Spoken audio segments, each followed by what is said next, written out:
నిన్న 15 ఆగస్టు పూట ఏడ చూసినా గాల్లే రెపరెపలు ఆడుకుంటా 3 రంగుల జెండాలు మస్తు కానొచ్చినాయి.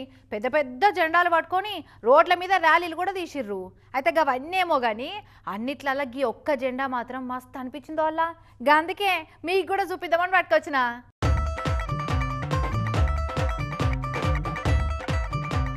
ఇక చూస్తుర్రా మన జాతీయ జెండా ఎట్లా రెపరెప కొట్టుకుంటుందో.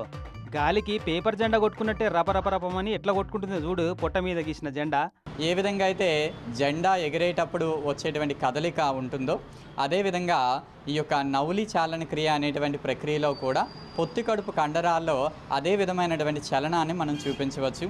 నౌలి చాలన క్రియా యోగాసనం అట ఇది. కాకినాడ రామారావుపేట కాడున్న ఆదిగురు యోగాపీఠం గురువు సచ్చిదానంద యోగి ఇట్లా చేసి చూపెట్టిండు. అప్పట్లో రామ్దేవ్ బాబా కూడా గిట్టనే రోట్లేసి రుబ్రాయిని తిప్పినట్టే తిప్పేది బొత్తను. ఇక మళ్ళీ ఇప్పుడు ఈ సచ్చిదానంద యోగే. కానీ ఇంత సన్నగా ఎట్లే మెయింటైన్ చేస్తారో ఏమో కదా బొత్తను వీళ్ళు. ఇంత కడుపుకు రోజు 3 పూటలు తింటారా లేదా ఒక్క పూటనే ఇంత తిన్నట్టు చేసి ఉపాసం ఉంటారా అనిపిస్తుంది కదా. మిత భోజనం మహారోగ్యం అన్న ఫార్ములా మెయింటైన్ చేస్తారట వీళ్ళంతా. అందుకే ఇసంటి చేయగలుగుతారు.